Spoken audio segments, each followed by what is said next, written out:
Welcome to the Dr. Lynn Santiago podcast. Since a young child, Dr. Lynn has had an unquenchable passion for psychology, concepts of self, and personal growth. Dr. Lynn interviews guests who answer the question, are we always becoming? Her guests include psychologists, mental health counselors, life coaches, spiritual counselors, consultants, authors who have been on a quest for knowledge and now dedicate their lives to helping others in the process of becoming. Be inspired by the personal becoming stories told by guests who share the risks and the challenges, the successes and the letdowns, the joys and the heartaches they each experience while on their own becoming journey. Now here's your host, Dr. Lynn Santiago. Hi everybody, welcome back. It has been quite a while since I last conducted an interview and recorded an episode. I have, my husband had been pretty ill, and so my life had been put on a shelf for a while so that I could be with him as he was going through his recovery and healing. But I am happy to say that he is feeling so much better, and I am able to pick back up some of the pieces of my life. And this podcast has been one of those things that I just love to do. So I'm so happy to be able to do it. I had a very odd experience back in the end of November, early December, and it's an experience that I can only say was spiritual in nature. And through some research and talking to people and just learning more and more and more about things like Kundalini awakening and spiritual awakening, I was led to Simona Dharma Devi. She will explain what her names mean right in the beginning of the interview. Dharma is an anthropologist. She has a master's degree in anthropology of theater and dance. And she has made it her life focus to learn about classical sacred dance methods.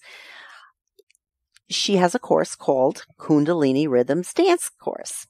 And that's what I wound up being attracted to. And the last thing I had ever imagined that I would be doing on Wednesday morning by the end of the day was be talking to somebody, this beautiful soul, all the way in Italy, about classical dance. Dharma and I have talked several times since then. I have been taking some of her courses.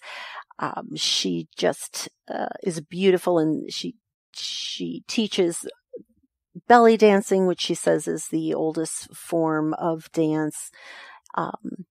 She says that she believes that dance is the ultimate healing form, and I was very surprised to hear her say that she believes we can change our stories through dance. And, a lot of our guests have talked about changing the stories, and I've talked about changing the stories, those narratives that we tell ourselves, and they contain false beliefs, self-limiting beliefs. We tell ourselves and other people over and over and over again, and how it's important to change the narrative. She talks about how dance is a way to change the narrative, and how you can change your vibration from sad to joy. So we're going to hear more about that. I am, again, so excited to be able to interview Dharma. She's going to talk about meditation and yoga. She was a Kundalini yoga instructor for a while. She's going to tell her becoming story. And I know that you are going to just be captivated by this beautiful soul. So, without further ado, hi, Simona. Hi, Lena. I am so thrilled that you are here. I just can't wait to be able to have this conversation with you. You have, I believe, so much to offer, and to offer to listeners your perspective and your experiences. It's just wonderful. I want to introduce you to Willow. Willow is my psychology intern. And so she's with me as an observer. just to kind of see how this process goes. Okay. So first off, Simona Dharma Devi. What I was asking you, do you go by Simona? Do you go by Dharma? Do you go by Simona Dharma? Tell us, let's start with just your name. Well, first, thank you for having me. I'm very, very, very excited about this opportunity, and I feel very honored to be here and be part of your project. Well, my name, I will make it short because it's a long story. Simona is my birth name, the name that my family gave me. I'm Italian, so Simona is an Italian name. Raised and born in Italy, so 100% Italian. Dharma came into my life as a name when I started to practice Kundalini Yoga, a practice that I don't do anymore. And it was a name given to me by my guru, Yogi Bhajan, who is not longer my guru. But the name meant something very important to me in terms of finding my path as a spiritual leader or spiritual teacher. And also it marked my very first age and youth into my yoga practice, into becoming professional in this work. When I went to India for my Indian classical dance training, instead we were talking with my teacher, and Devi, the third part of my name, came along.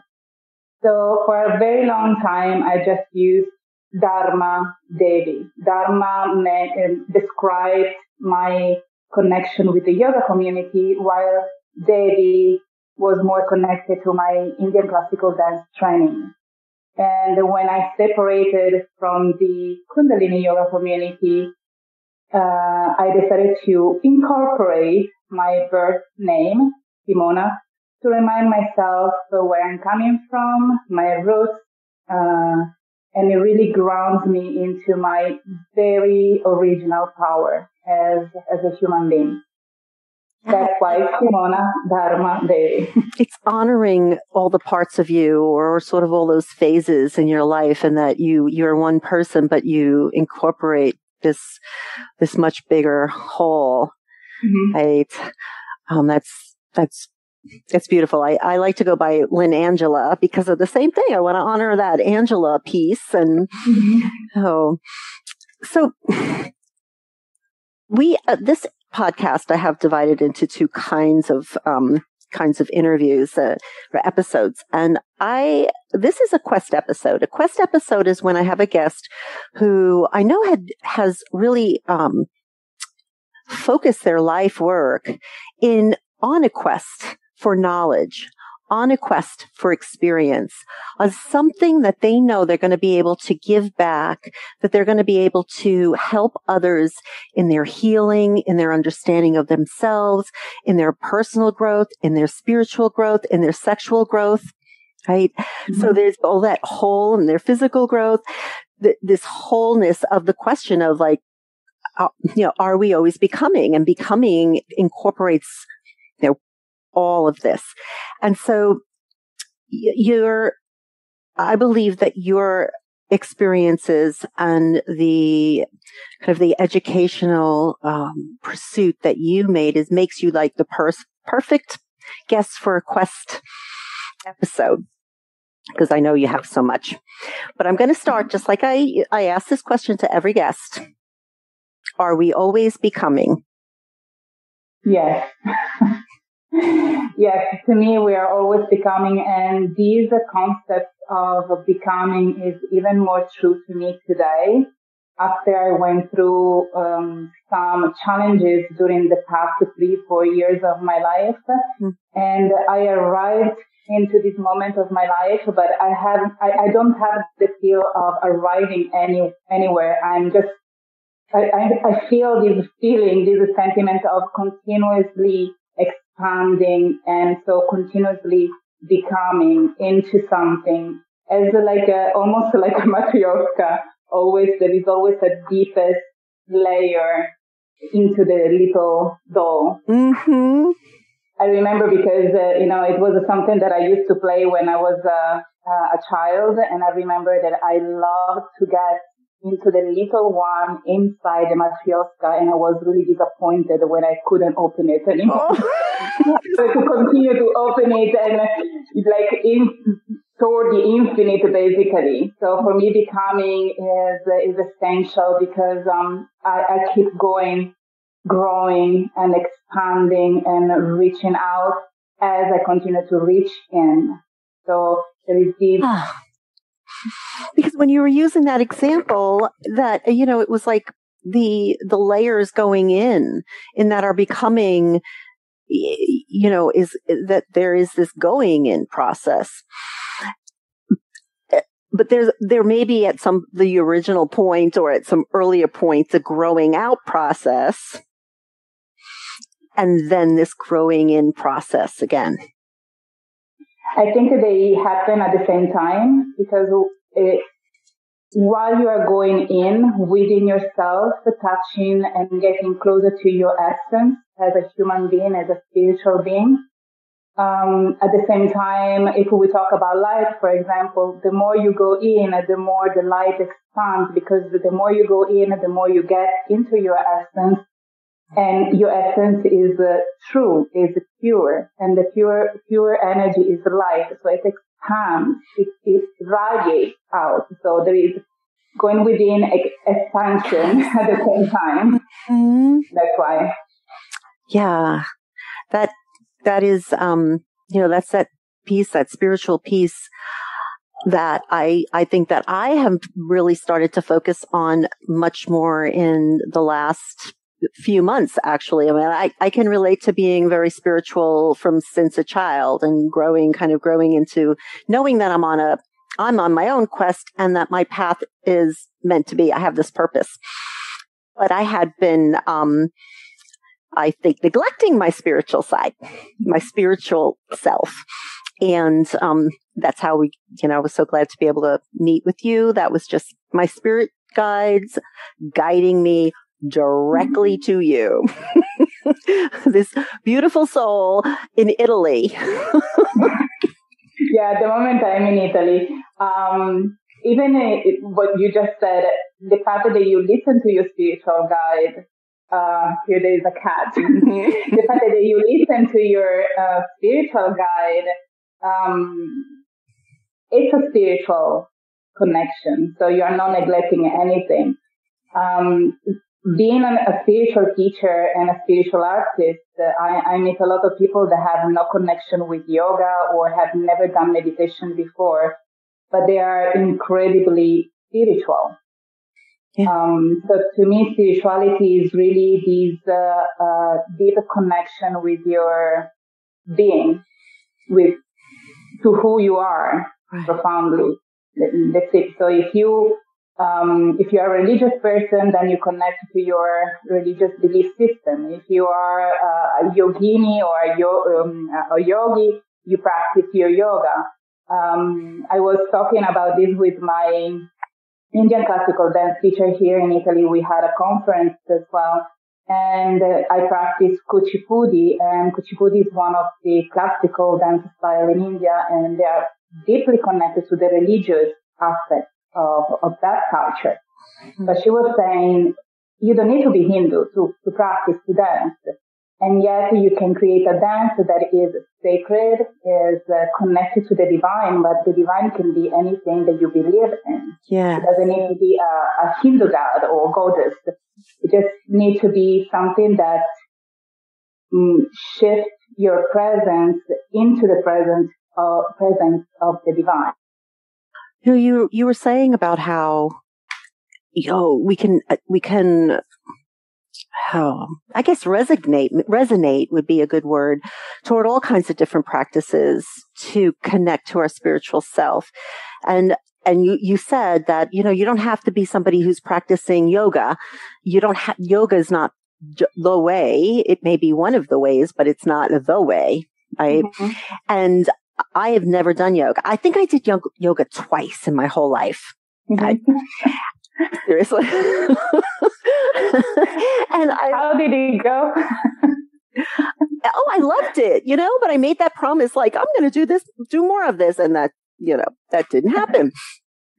And even meditation, I have not been one that would, sit down and say, okay, I'm going to meditate for 10, 20, 30 minutes, 45 minutes. I don't know. Some people more than that. I was never like that. Although I did practice a lot of mindfulness.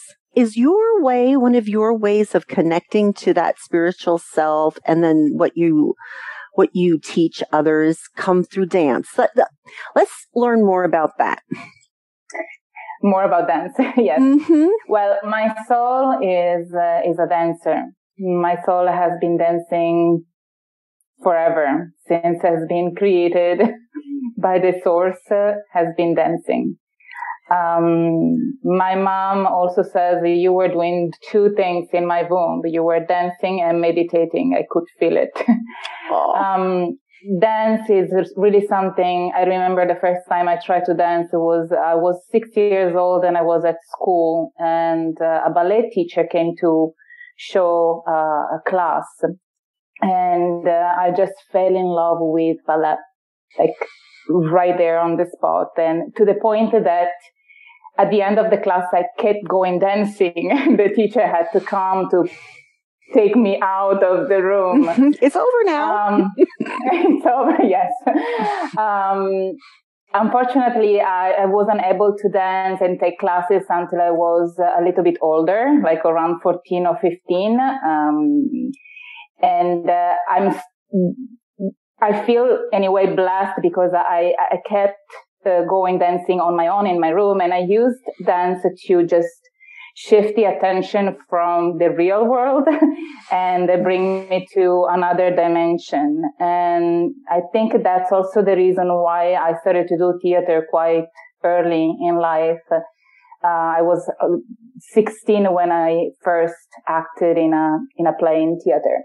And dance is to me is the ultimate healing form, and it has the ability to, at least for me, to shift my frequency, my mental vibration.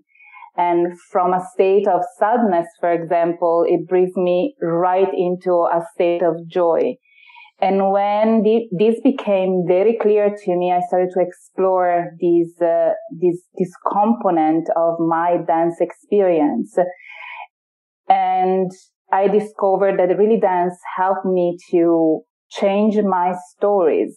So those beliefs that were holding me back, pushing me down, put me in the position to attract, the right situation and the right people into my life. And dancing just by moving and intentionally putting different stories, so describing a different stories through my movements, I was able to change the story. And the more I danced, the more the stories changed. And that's how I changed my life in these past 3 years. I started dancing. And literally, I started with Zumba. I'm not kidding. When I was completely disconnected from my body, and I was really into these deep state of depression because things weren't going as I wanted them to go. Okay. I really realized my energy was completely upside down. And the first call, my spirit guide told me, you have to move the body. And I remember something that an old Chinese doctor told me once while I was still living in Malibu in California. And he said, yeah, yoga is good for you, but dance is even better. You need to move that energy. You're a passionate woman. You need to put that energy into something creative. You need to dance. Mm-hmm. And when I really heard the spirit guide saying, just get up from your bed and dance, I literally went on YouTube and I put the first Zumba class I could find. Wow. And it was a Zumba Oriental dance class. So I had an amazing moment of liberation, and I burst into laugh and tears at the same time. Mm-hmm. That's the moment when I started to recuperate all my studies, all my university studies, all my research, all the content of my thesis, and I put it into application, and I came up with my method of healing, which is Kundalini Rhythms Dance. And it's something that it's continuously becoming to return to the becoming concept. Right. Yes. So you have a master's in anthropology of dance. And dance, yes. So explain what that is. That is so interesting. I had never heard of that before. Yeah, another way to put it, I think in English, is anthropology of performance, but it means performance is such a broad concept. I started by studying history of dance and history of theater. The faculty I was enrolled in was a multidisciplinary faculty and in the field of art. So it included cinema and history of arts. And I decided to focus on theater and dance. I was in a theater company. I was dancing professionally, and I was acting professionally or semi-professionally. And so studied dance and theater was just natural. And I remember after the first year, and that's when I met my Indian classical dance teacher, who is still my teacher today. And I'm talking about 20 years ago. Mm-hmm. That's when I started to understand that there was a little bit more to dance than just entertainment. And I started to explore other fields such as vibrational arts, where you use really your vibration or your emotions to sing, to act, to dance, or to paint.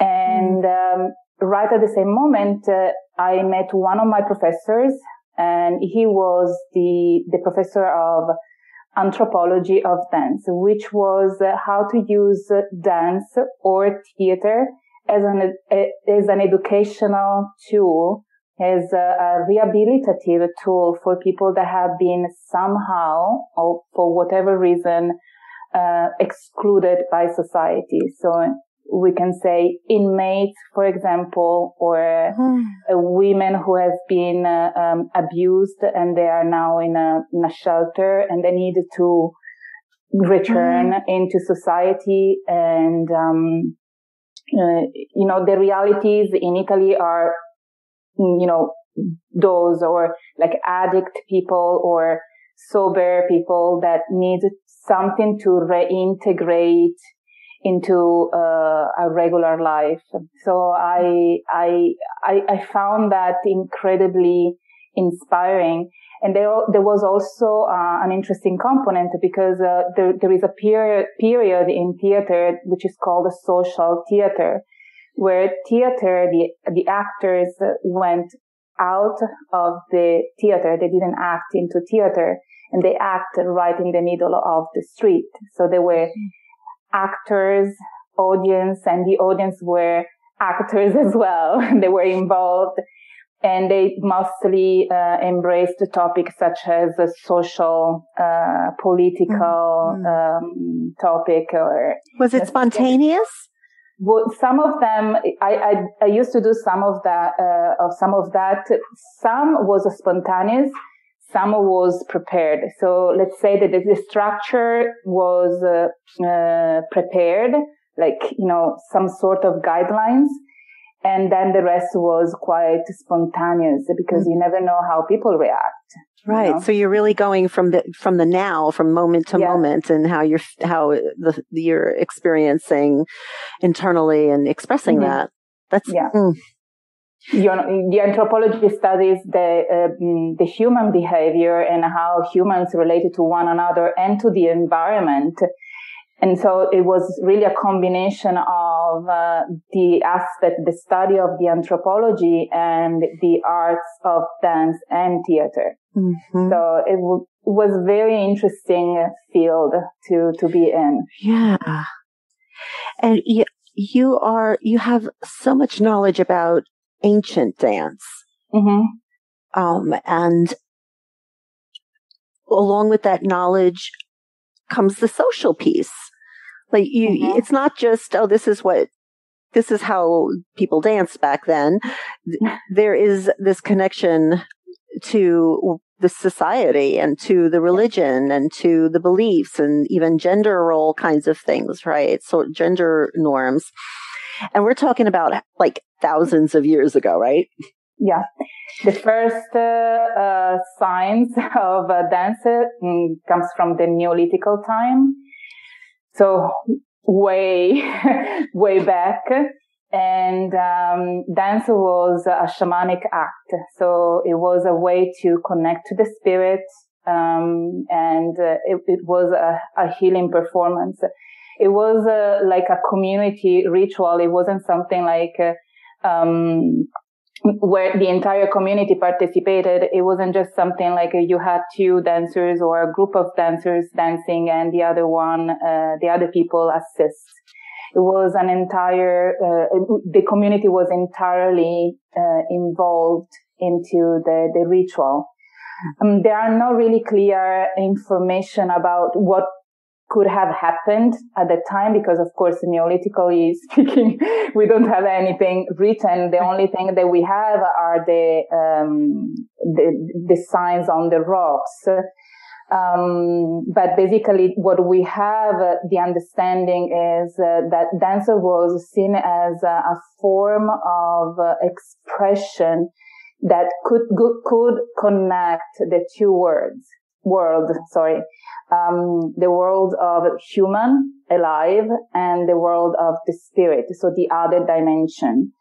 Basically, it seems that they believed in two dimensions, the here and now, and the other beyond the rock. And they use the rock to really represent the moment of passage into the other dimension. So there are these figurines that they are represented in half body out and the other half basically cut in two parts. And so one part of the body is in this dimension and the other one, you cannot see it, is in the other dimension. Yes. That's interesting. And it kind of goes along with the whole concept of duality, right? And non-duality. Mm-hmm. It's like you're not just one, you could be one side or the other side, but here you're like, there's this kind of oneness. Yes. So, can you share a little bit about sacred feminine? Is that, and the goddess, how does that all come together with how you dance and what you teach? Yeah. Well, it comes together because when I came to the US, I moved to Los Angeles first, and it's a very new age city, and there are all these fairy things in Los Angeles. And I first started to get in touch with this feminine energy, sacred feminine, and everybody was talking about this principle. However, I didn't really understand what they were talking about, and it was too much.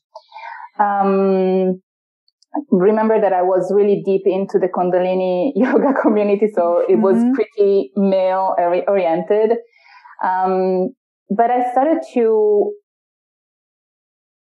to meet some people, especially traveling throughout the entire United States, and I started to get a little bit interested in these sacred feminine, and I started to explore it. And that's when I started to get more interested. It's not that before I didn't know about the goddesses of the Hindu pantheon, because I was an Indian classical dancer, so I needed to know about them. And I was really into Greek and Roman mythology, so I knew about the goddesses, but it was something different. The sacred feminine is a principle that connects us to our most creative part of ourself. And this is what I perceive as the goddess energy, as the sacred feminine energy. The problem with the sacred feminine energy, at least for me, was that I was seeing it as something opposed to the male energy and something as overpowering the male energy, which someone considers to be right, and it's fine. I do respect that point, but I didn't feel like the sacred feminine should have been something overpowering something else. And I started to investigate, and I went a little bit more into the Hindu mythology because they explain this polarity quite well. I'm not talking about the Hinduism as a culture, but as history, as a philosophy. So it's something slightly different if you go into that path. So the sacred feminine is that principle that turn on the most powerful creative force we can possibly have hidden within ourselves. And it is something that turns on only when we recognize ourselves and when we recognize our gift. And it's a force that can give us grace, but also incredible stability and vision and motion, action into realizing what we want to realize. To me, it is not opposed to the sacred masculine. Instead, it is a force that can heal the male energy and merge with the sacred male energy, sacred masculine energy. So they are one complementary to the other. And it's not just about the sacred feminine is better and the male masculine energy is not. They are all necessary, but they work differently in our essence because one gives us, the sacred masculine, for example, gives us more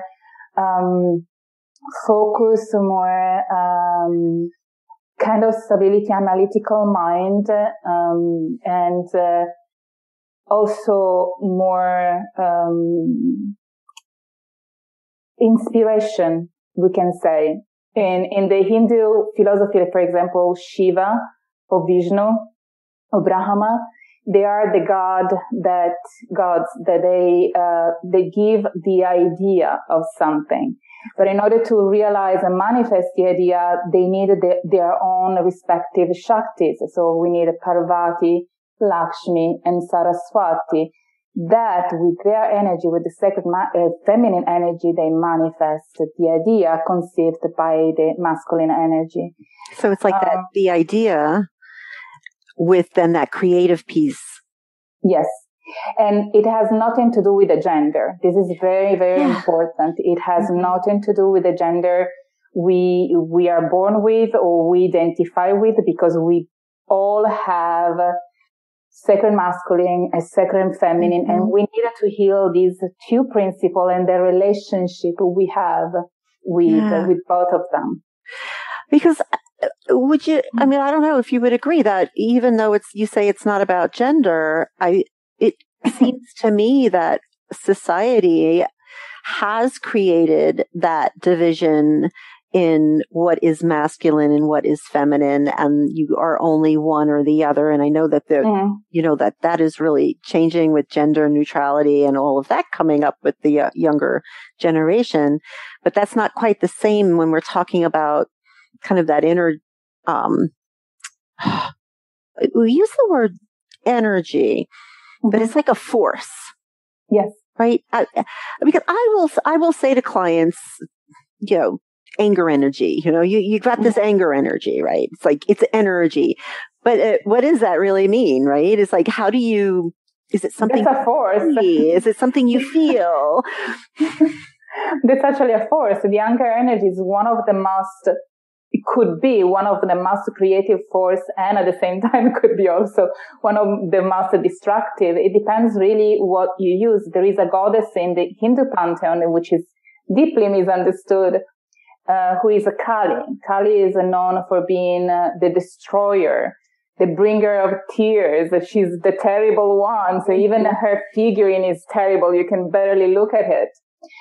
However, she's actually the goddess of compassion, the goddess of enlightenment, the goddess that brings you from the dark place into the light, where the light is understanding, is knowledge.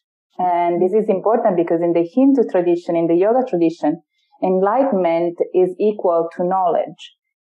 It's not like your brain started to lighten up and, right. You get all light. No, it's knowledge, because knowledge is really, you shift your mind perception from a place of ignorance to a place of knowledge. Yes. The gender in our society has been separated for convenience. Men do that and women do that. But if you look at men, a man cannot just think all day. They have to do something. They have to perform something. So they needed to have the two polarities in harmony to be, to have a fulfilling life. Yeah. And women is the same. It cannot just, in fact, women that do only one thing. They not all of them, but some of them do not have a fulfilling life, and they feel it and they're not happy about it. So we need both. So these two principles do not fit the categories where we have put men and women. Mm-hmm. It doesn't match because we have both. Right. Some of us have more sacred feminine than sacred masculine, but still we have both. Well, absolutely. And even if we go and look at even psychological theories, I think about Jung, right? And he talks about the masculine and feminine. Mm-hmm. And he has some Eastern, the word, influence? No. I'm lost for the word.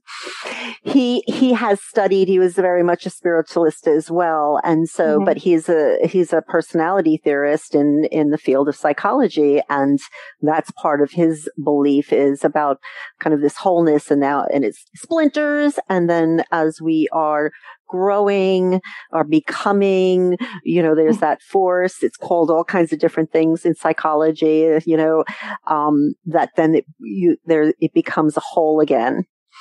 And the masculine feminine is definitely part of that. Yes. So it's interesting how it kind of falls along. And one of the other things that you said, which I loved, was about how you use dance to change your stories.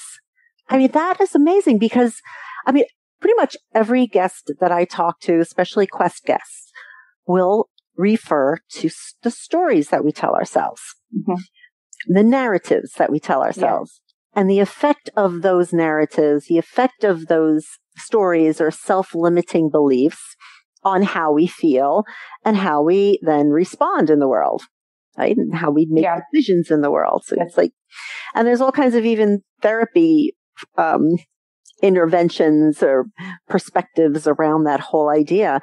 So to hear you say that you can use dance to change the story and how powerful that is, because anybody can just get up and dance, right? You said, well, if you're in sadness, you get up and move and you can bring yourself to joy just really in just a few minutes. Yes, you can do that. Absolutely. I used to do it with Zumba. I'm not kidding. I'm really not kidding. I was doing it with Zumba and, I was having fun. And I remember really just burst into this laugh of joy. And that's enough to shift at least your frequency. When you shift your frequency, your vibration, you're also kind of pushed into start to work on the narrative or the stories and start to change them, because you cannot change the stories from a place of depression or sadness, because you don't have enough traction to pull you out from that place. At least that was for me. That was my experience. I needed to shift my perception of reality, and that was my classes. Zumba, Oriental dance, and then I started to take again another style of Indian classical dance that was more on the discipline, it was more like going back to the physical body after neglecting the physical body for a very long time because I needed to be spiritual, and really focusing on returning to the physical body, embody, integrate my energy, my spiritual experience into the physical body and enjoy it, really feel this joy. And from there, move forward and move on from where I was. There's like sort of this period of time where we call it depression, but sometimes depression is not a bad thing. It's kind of, again, it's the way what we tell ourselves about it.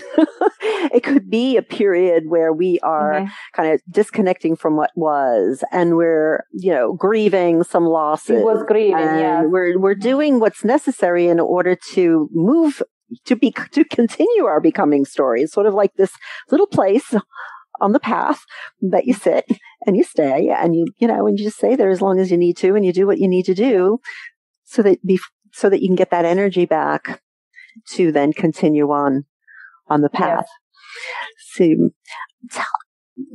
you have a special interest in women and the like women power and sisterhood, and that you have an experience that kind of led you there. Can you share about that?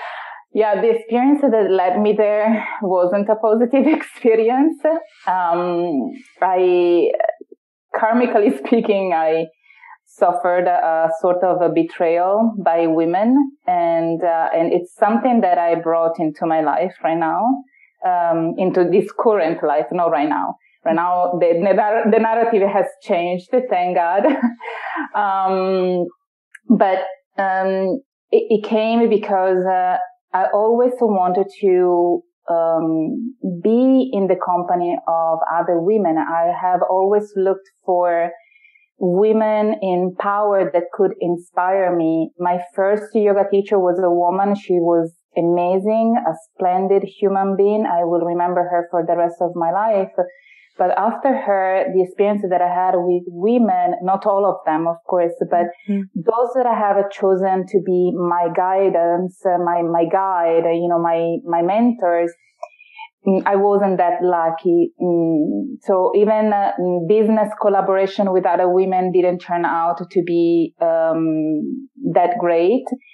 So when I had to really stop and refocus, I had to really work on my self-esteem first, self-worth, understanding who I was, because I couldn't ask others to respect me if I wasn't the one not respecting myself, not honoring my gift, and not honoring my own personal power, my creativity. And so by observing what I was doing wrong, starting from me, I wasn't saying you are wrong. I was saying, okay, let's observe what's not vibrating right, and it's putting me in this situation repeatedly, like one after the other, even close experience to one another, and it was getting really, really stressful. And that's the moment I understood that in order to be working with other women and supporting as well as support other women, I had to do a deep work on my self-worth, basically. And I started to empower myself, take my power back, because by following all other teachers and other women, I almost gave them the authority to tell me what was good and not good about myself. And that's the way how we lose power, because we always look for the confirmation. Am I doing right? Am I doing right? Is it right? And I remember the day when I said, that's it, I'm done. I'm doing right. It's fine. You walk your path, I walk mine, and I will understand myself what I have to do. And that was the magic choice. And it was a blessing moment for me, because I understood what I needed to shift, change the story I told myself. I took my power back, and I decided what was good for me and what wasn't, what I needed to focus on and what I needed to let go because it wasn't my strength. Mm-hmm. And I decided to focus on my strengths instead of to spend too much time on my weaknesses, on my flaws. Why do I have to waste my time on those things? They're no good, or it's, when I have time, maybe I will look into that, which is not the same to say I don't take care of what needs to heal within myself. Those are two different things. If I'm no good in making pasta like my mom, I'm not making pasta. I ask my mom to do it, to make it for me. I'm not going to declare that I am a master pasta maker. I'm not going to do that, but I'm a very good dancer. So I'm going to use that. And I'm a very good teacher, and I'm going to focus on that. And I know I can really lead women to empowerment. I'm going to do that. So once you identify what you're good at, focus on that. I want to ask Willow if she has any questions, because she's been listening and you've said so many things, and I'm sure Willow's been going, what? Wait, what? So anything that you have heard that you would like to have a question that you want to clarify? Sure.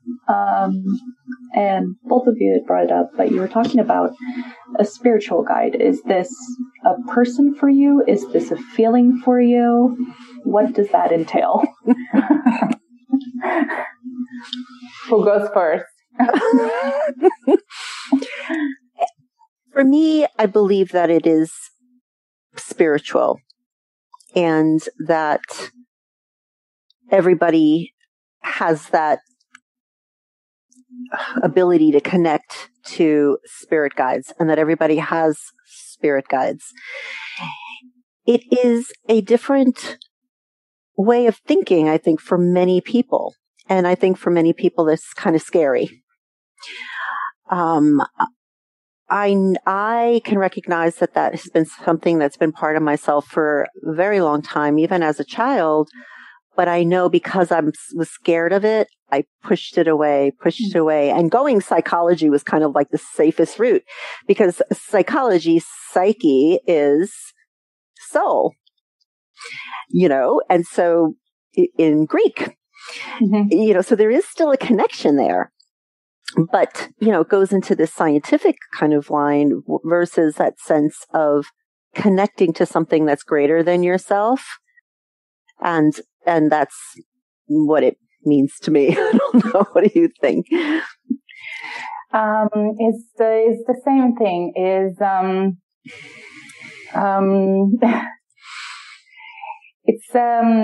It's a sensation, a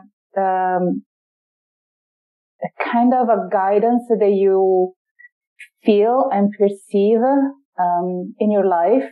Mm-hmm. And it can have like a physical form. Sometimes you are led to people that are spiritual guides for you, or even guardian angel. I have several incarnated in this life, and I do recognize all of them.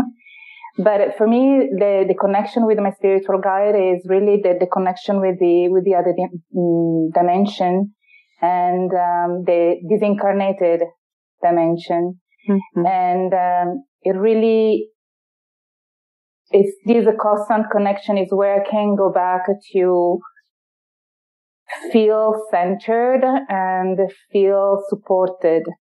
So yeah. Mm-hmm. And the way how I perceive it, it can be a feeling, or it can be also a thought. Sometimes vision. I have a really clear vision. It happens often when I'm dancing that I might enter in a state of a trance, and I have all of these in at the same moment. I have vision, I hear, I feel it. Yeah. Yes. I think another way of looking at it too, for just to kind of understand it a little bit, is synchronicity, or the idea that, not everything is a coincidence, that there is this, kind of sense that you're being guided, or you're going down this path, and there's like these signposts that are saying, yep, this is the way, this is the way, this is the way. Yeah. And then you may have this sense of, wait a minute, maybe I need to be turning down this road now. And Yeah. And I think that I feel it. I think I experience that as a thought and also a just kind of moving, resonate. That's the word I like to use, resonate. Like what resonates with me. If I'm doing this and it resonates me, I'm in the right place. But it doesn't mean I'm going to stay there all the time. There's like something else. And then, there's a lot of things, but then there's this one thing that resonates with me. And I believe that that's part of spirit guides as well. Yes. So, I believe so too. Yeah. And that's how I got to know Simona. Totally random. Total random. It was like the last thing I was expecting to do when I woke up that day. Was to reach out to somebody in Italy that and learn about sacred dancing and those kinds of things. So yeah. I don't know. Did that answer? You know me, Willow. I go blah, blah, blah, blah, blah. You ask one question, I'm all over the place. I believe we got there. I believe I got my answer. Okay. Have any other questions? Anything that come up for you? No questions. Just I love hearing the story. I love hearing the quest, the motivations, where you're going, what's happening. It's amazing. Yeah. Yeah, I think Simona has this just awesome becoming story. Mm-hmm. It's interesting that you call this podcast Becoming, or that's the topic, because that's also the reason why I said immediately yes, because it really matched, it resonated with what I'm exploring and experiencing recently. As far as recognizing that there's this becoming process. Yeah. Mm-hmm. Yes. I'm definitely becoming, I don't know what, and I'm not interested. I'm definitely becoming. I like what you said. You wrote, and I think you just said it. It's like the becoming that it's not awakened. Mm-hmm. It's like awakening, means that it's this process that you don't get to this place and then you're this, fully awakened being, Yes. In the what I wrote is, in the yoga community, in the yoga practice, there is this belief that you have to become enlightened, and it's more like something that you reach and you have reached the peak of the mountain, and that's your ultimate fulfillment. And, I went by for about 30 years with that philosophy, with that thought in my mind. And the recent year has shown me that enlightenment is every single step that we take in our life every single day. It's a moment of enlightenment, because I challenge everyone to think that you don't have aha moment every single day. I do. Sometimes seriously? And those are moments of enlightenment where you really become more knowledgeable about a state of mind, a feeling that you are feeling, sensation, or a topic that you are exploring. That's becoming enlightened, but it never stops. It continues. It's the Matryoshka was talking about at the beginning. As you go in, you expand out. Right. Share with us. We've got to wrap up, but I want to give you some opportunity to talk about what you do and how people, the kind of the services that you provide. In your way of reaching and healing and helping others become much more through their awakening. Yes, thank you. Recently my offering has changed, and I'm very, very happy for this change. I'm focusing mostly on dance and using dance as a healing practice and transformative practice, as well as a joyful practice, and really to reconnect to the feminine energy, becoming more sensual and graceful, and really reconnect to the physical body at the same time, which is very, very important nowadays, because we are all out there and there is no really embodiment. And there is no energy integration, which is kind of, to me, dangerous, especially for the spiritual people. So we need embodiment and spiritual and energy integration. So I'm offering, my major programs are sacred belly dance programs, where I teach belly dance with a sacred approach. Belly dance, it originated within the shamanic culture many years ago, and it's considered one of the oldest form of dance we have on planet Earth. So I'm focusing really on of course, the technique of belly dance, the creative aspect of belly dance, but also the healing and transformative aspect of this beautiful art form that really connects to our feminine energy in a very, very particular way. And it's open to men as well. I don't teach only to women. Of course, mostly are women, those that come to my classes, but it's open to men as well. And I have several programs, and they can, online, and when it will be possible, so in person. The other program, which is very dear to me, that really came to life after 20 years of research and practice, and some other stuff. It's the Kundalini Rhythms Dance Facilitator Program, where I go into the sacred dance technique in depth.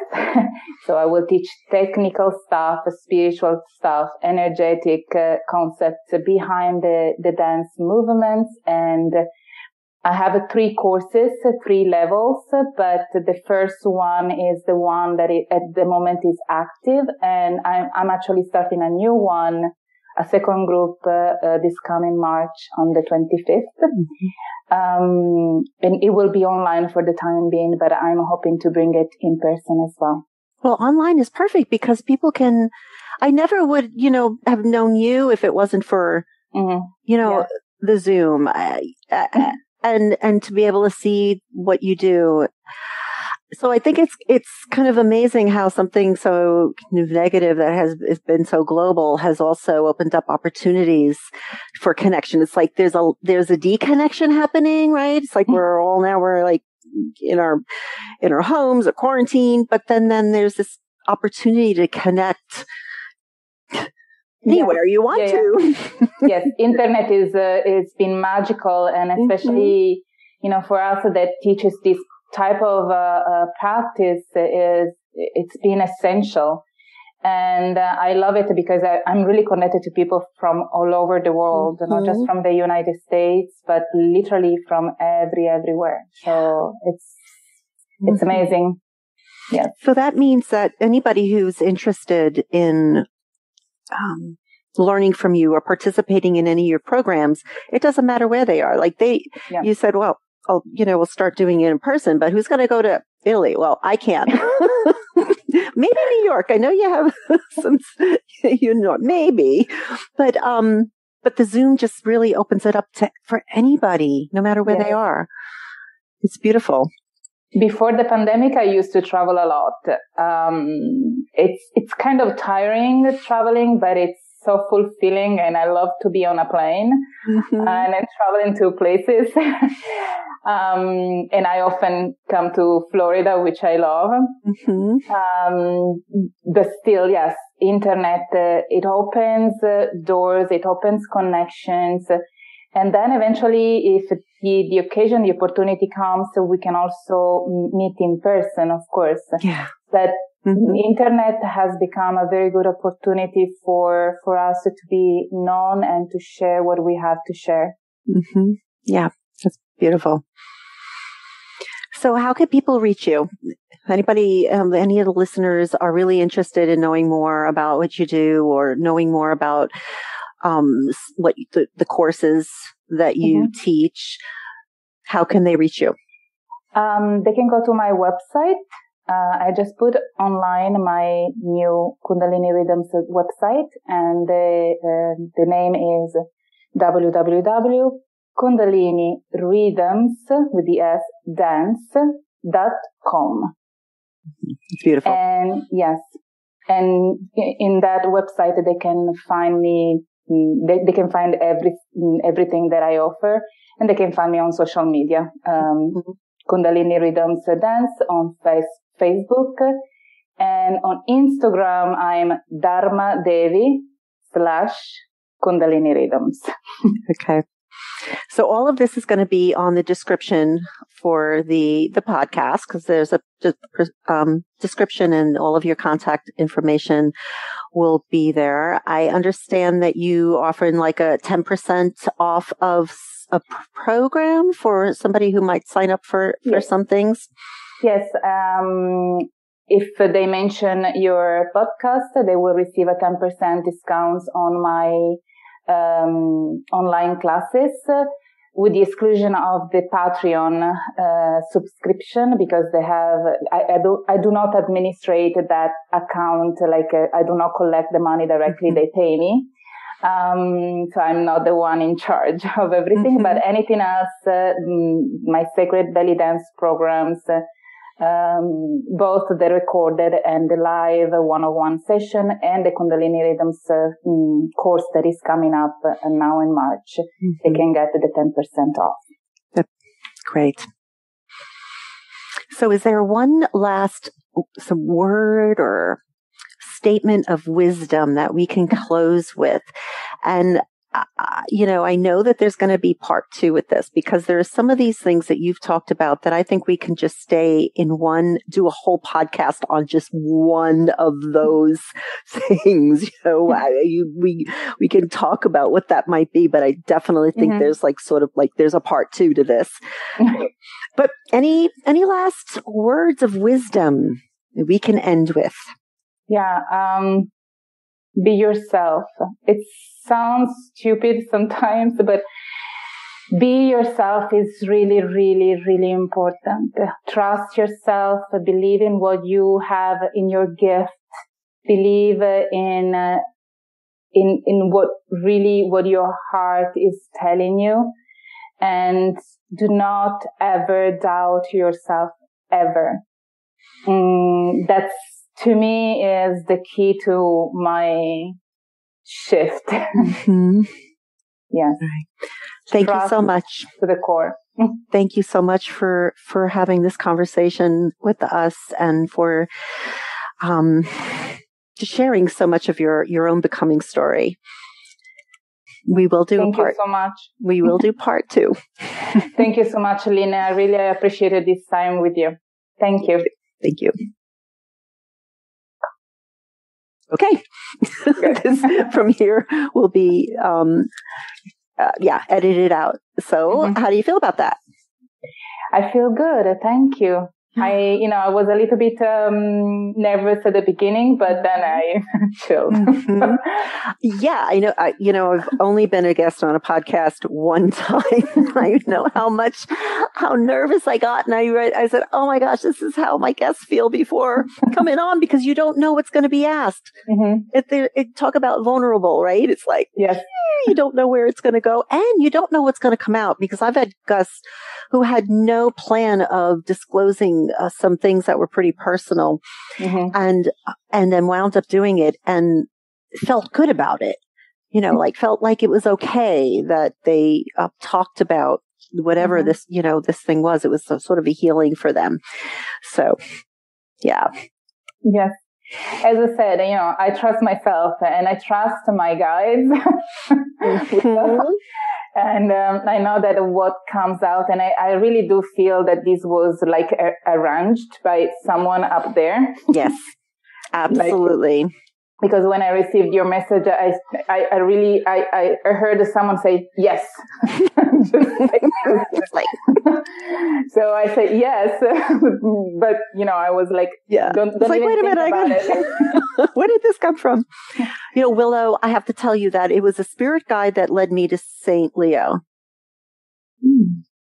Way back when I'm back in 1989, maybe. I wouldn't use the word spirit guide at that point.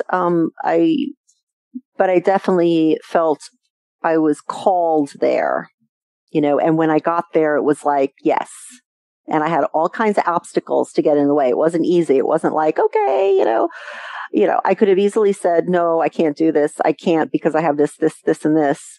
But I just took it one step at a time, one step at a time, one step at a time. And all of those obstacles just had to found a way to kind of, move out of the way for me. And that's how I know that it was the right thing, that I was in the right place. And it absolutely was. It was like one of the best experiences I had in my life, going to St. Leo University. Wow. And I, was an intern as well back then in 1992, just as you are now. So it's St. Leo University, where is it? In St. Leo, Florida. Oh, okay, St. Leo. Yeah, okay. Little town St. Leo. Yeah, I've never heard about it. It's a very small, it's actually a Catholic college. It's a private Catholic college. And they, part of the coursework is theology, but it's not just it's not just Catholicism. And that was part of what woke me up too, or part of my awakening that I'm still awakening from, was learning about the different religions and the history and the language of the Bible and what things really meant versus how things are being interpreted. And it was just like, that's amazing, by the way. That's another field that I was so attracted. So I did my research as well after university on my own. That's really fascinating topic because for example, I started to study Buddhism and Hinduism when I was 14 years old. Oh my God. So I was like, and I was raised Catholic, so I needed to understand, my parents were forcing me to go to church and I wanted to go, I don't know, pray something else. So it was, I always felt some attraction to understand religion in a deepest way. Right. By the way, while we are talking, my cat, that's how she. Oh man! I've been doing my qigong. Yes, qigong. And my husband was watching me yesterday, and your cat just comes in and sits right there by you, and I'm like, you know what? There is a goddess in that cat, just the way that, or maybe a god who's like Buddha, just. If it was the gray one is a god. Who's behind me is right there. They are always, she's there. Oh. She's the goofy one. And the female is the darker one. And she's always on the table with me. Mm-hmm. Yes. Okay. So I definitely will keep in touch. I would like to do it as soon as possible within the next couple of weeks, so that they're part 1, part 2, and we can put them together. All right. And I'll go through what you've written, and we can touch base and find an area that you can kind of hone in on, and talk more about. That would be also connected, obviously connected to the whole sense of becoming. Yeah. Absolutely.